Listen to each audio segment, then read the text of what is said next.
Hola, mi nombre es Julio Peña y hoy vamos a continuar con el histórico del libro de Jeremías. Entonces, para esto ya vimos un primer video, espero que ya lo hayan visto, pero vamos a recordar un poquito la historia de el pueblo de Dios, ¿sí? El pueblo de Israel, el pueblo de Judá. Vemos que Dios hace un pacto, ¿cierto? Hemos hablado de eso varias veces, la palabra nos enseña. Dios hace un pacto con este pueblo, ¿sí? Hace una promesa con nombre que le promete que a través de él va a bendecir a todas las naciones de la tierra. Vemos que Dios busca no solo enfrascarse en una sola persona. Si vemos en Génesis 12, cuando Dios habla con Abraham y le da una promesa, dice: y haré de ti una nación grande y te bendeciré y engrandeceré tu nombre y serás bendición. Bendeciré a los que te bendigan y a los que te maldigan maldiciré, y serán benditas en ti todas las familias de la tierra. Entonces Dios bendice a uno para bendecir a muchos, ¿cierto? Dios salvó a uno para que todos fuéramos salvos. Y con el pecado es igual. Por el pecado de uno entró el pecado para todos. Entonces, la idea aquí es que Dios hace este pacto con esta nación, les dice: bueno, yo les voy a mostrar a ustedes a través de unos principios cómo van a vivir, y ustedes van a ser en un pacto de amor como sacerdotes a las naciones. Las demás naciones los van a ver a ustedes y van a querer esa bendición y van a decir: así queremos vivir, porque es bueno. ¿Ellos entendieron eso? No. Pero empezamos a ver la historia, ¿cierto?, de toda esta nación. Vemos toda esta enseñanza en la Torah, ¿cierto? Toda esta enseñanza, esta instrucción, no tanto una ley, sino una enseñanza, una instrucción donde vemos el corazón y el carácter de Dios hacia su pueblo. Dios los redime, los saca de la esclavitud de Egipto, van al desierto, les entrega una tierra prometida. Dios se quiere comunicar con ellos, Dios se quiere relacionar con ellos. Entonces vemos que Dios usa hombres para hablarle. Vemos que está todo este tiempo de los jueces, donde Dios les habla al pueblo, pero el pueblo que había sido llamado a ser sacerdote, a ser luz, a ser ejemplo para las otras naciones, quería ser como las otras naciones. Entonces, ¿qué piden ellos que tienen las otras naciones? Exacto, piden un rey. ¿Cuál fue el primer rey que tuvo este pueblo? Saúl, ¿cierto?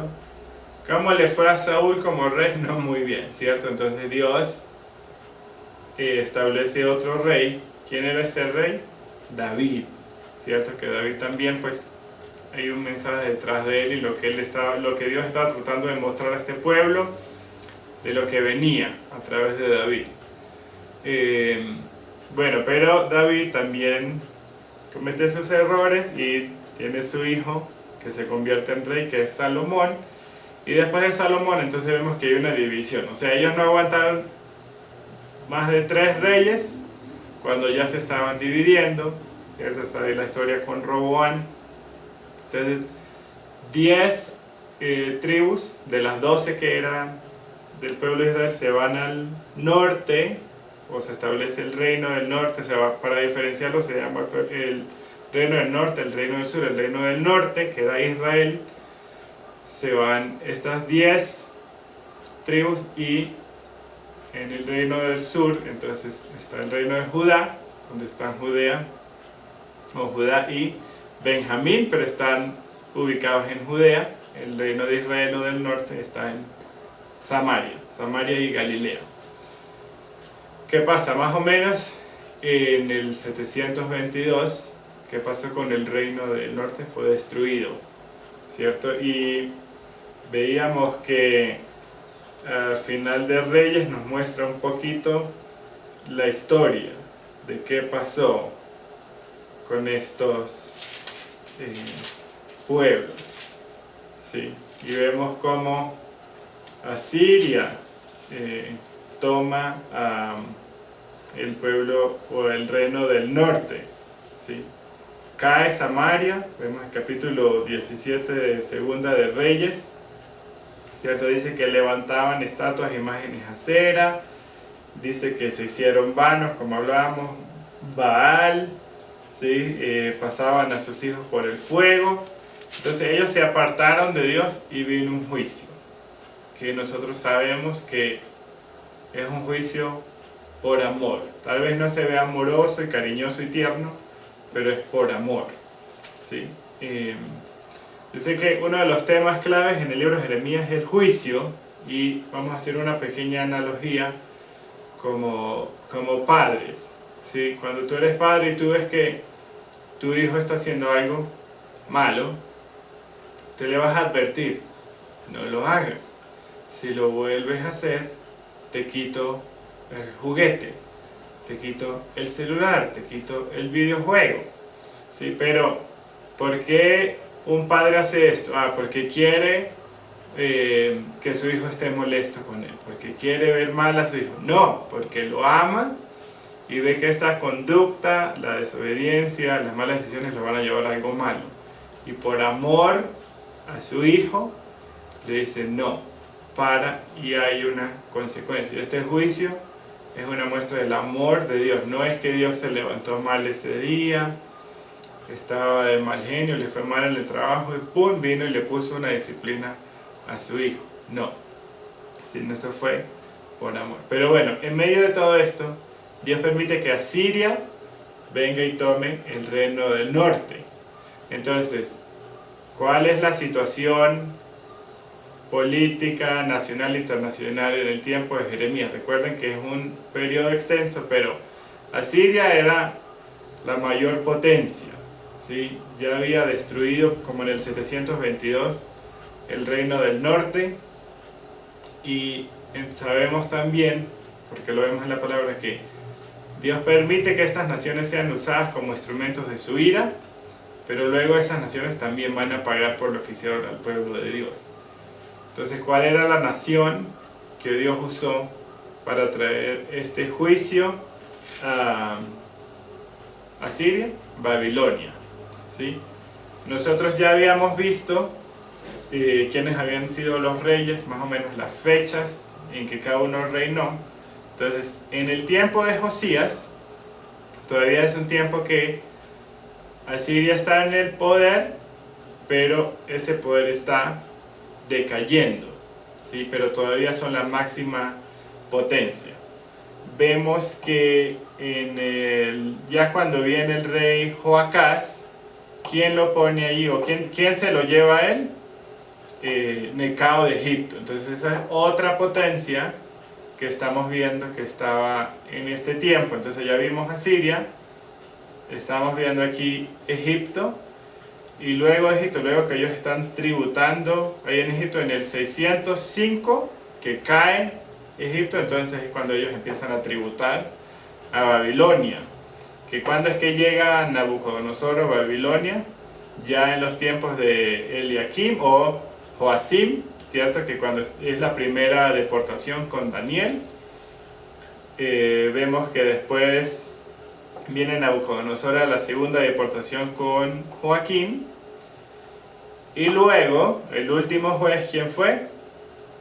Exacto, Sedequías.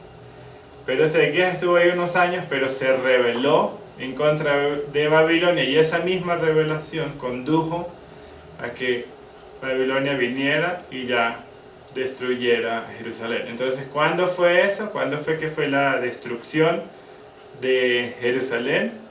El 586. Muy importante que recuerden eso. Entonces, para saber un poco qué era lo que estaba pasando en los tiempos de Jeremías, cuáles son las tres potencias que tenemos muy importante que recordar: Asiria, ¿cierto? Egipto y Babilonia. Entonces, ¿cuándo cae Asiria? Cuando cae Nínive, en el 612. ¿Cuándo cae Egipto? En el 605. ¿Sí? Entonces, Asiria, ya vemos al principio del libro, con Josías está perdiendo poder, y entre el 612 y 609 es que Babilonia empieza a ganar poder. ¿Qué pasó con Egipto en el 605? Es cuando pierden la segunda batalla con Carquemis, ¿sí? Entonces son fechas que les puede servir a ustedes ahí para recordar y entender un poquito más qué es lo que estaba pasando. ¿Sí? Es la disputa entre estas tres naciones. Sí. Pero con todo esto vemos que ¿qué significaba que ellos tributaran a Egipto o a Siria o a Babilonia? Que le brindaban una protección, ¿sí? Ellos se convertían en vasallos, daban un impuesto, pero además esto no era una democracia, ¿sí? Sino que tenían que cumplir con lo que se les pidiera. Y muchos de estos reyes que hicieron lo malo delante de Dios, ¿qué hacían? Pues tomaban de las cosas del templo de Dios o del pueblo de Dios y la entregaban a estos imperios que los estaban subyugando. Importante saber que cuando, por ejemplo, Josías hace una reforma o cuando Jeremías está haciendo un llamado a que dejen la idolatría o la injusticia social y que recuperen estos principios y esos valores del pueblo de Dios, no solo lo está haciendo como una prédica del domingo o la clase de la escuela dominical, sino que eliminar un culto, fuera asirio o egipcio o babilónico, no era algo solo religioso o cúltico, sino que tenía un significado político, pues afirmaba una independencia nacional. ¿Sí? Entonces que vayamos viendo cuando citamos cada uno de estos reyes y qué era lo que estaba pasando allí, entonces que ustedes puedan ver y pensar, bueno, qué era lo que estaba sucediendo a nivel internacional de poderes, políticamente y no solo religiosamente, en Jerusalén y a su alrededor, y conocer un poco de la historia de dónde venían para entender lo que el profeta está tratando de hablar y enseñar ahí. Entonces, ¿cómo se aplica esto a mi vida? Porque yo aquí veo varias cosas. Una es, ellos eran vasallos, sí, porque en parte porque les tocaba, pero también vemos que muchos de ellos estaban como, bueno, eso me va a brindar una protección. Tal vez la pregunta aquí es, ¿qué cosas yo siento que me brindan una protección, pero que no son beneficiosas para mí, o que no son el plan de Dios para mi vida? Porque puede ser algo bueno, como una posición en el liderazgo de una iglesia. Soy el pastor, tengo beneficios, pero Dios me está diciendo, eso no es lo que yo te estoy llamando. Pero aquí yo estoy seguro, pero no es la voluntad de Dios para tu vida. Entonces, que le puedas preguntar a Dios cuando estás leyendo y viendo el libro de Jeremías, ¿a qué cosas yo estoy dispuesto a soltar o sacrificar aún el beneficio que me dan? Porque yo entiendo que no es el plan de Dios para mi vida. Otra cosa que vemos aquí es que Dios estaba caminando un proceso con este pueblo. Dios estaba tratando de moldear su corazón porque los amaba, porque estaba comprometido con ellos, porque es un Dios bueno, un Padre bueno y amoroso, no porque estaba enojado y porque quiso y porque tuvo un mal día. Pero vemos, por ejemplo, que Sedequías, el rey Sedequías, el último rey, se quiso rebelar contra Babilonia, quiso buscar otros aliados nuevamente. ¿Cuáles son las alianzas que yo estoy haciendo que no son las alianzas que Dios me está llamando? ¿Cuáles son los pasos que yo me quiero saltar en el proceso que Dios tiene conmigo, que Dios tiene en mi vida? Que tú puedas meditar en eso. Y hay otra cosa que yo estoy viendo aquí mientras preparaba todo para el video, es la idolatría, que ya hablamos que los tres, digamos, como pecados que Dios está denunciando aquí claramente es idolatría, injusticia social, ¿cierto? Y, ¿cuál era el otro? La corrupción en el liderazgo, que traía como consecuencia la injusticia social. Entonces yo veo aquí, la idolatría va de la mano con la miseria o con la injusticia social. Y yo sé que a veces es difícil pensar un poco en la idolatría, ya hablamos un poco de eso, pero yo tuve la oportunidad hace años de estar en India unos meses y allá podía ver la idolatría fácilmente, digamos, en los templos y en las casas, en todas partes habían imágenes, ídolos, los animales, bueno, muchas cosas. Pero una de las oportunidades que Dios me permitió tener ahí fue trabajar con los leprosos. Algo que me llamaba la atención con los leprosos era que, ¿cómo empieza la lepra? muchos de sus miembros, como sus dedos de las manos, de los pies, las orejas, la nariz, empiezan a perder sensibilidad. Luego se empiezan a poner rígidos, pierden la flexibilidad. Y luego empiezan a caer, poco a poco. Poco a poco empieza a caer la piel. Tal vez es una imagen gráfica que a algunos de ustedes no les va a gustar. Yo que lo vi, no es algo agradable de ver, pero me hace reflexionar en la idolatría en nuestra vida, en cómo a veces el pecado me lleva a perder la sensibilidad, ¿sí? Porque la injusticia social es un reflejo de la insensibilidad de nosotros como pueblo de Dios. Podemos ver la necesidad y no hacemos nada. Pensamos, bueno, el gobierno tiene que hacer algo. Pero la palabra de Dios es clara en que la responsabilidad es nuestra. ¿Sí? Especialmente, aquí Jeremías habla de un liderazgo corrupto y nosotros sabemos que todos tenemos un liderazgo. ¿Sí? Tal vez tu liderazgo no es pastorear una iglesia, no es ser misionero, pero tienes un liderazgo en tu casa, con tus hijos, con tus hermanos, con tus padres, no sé.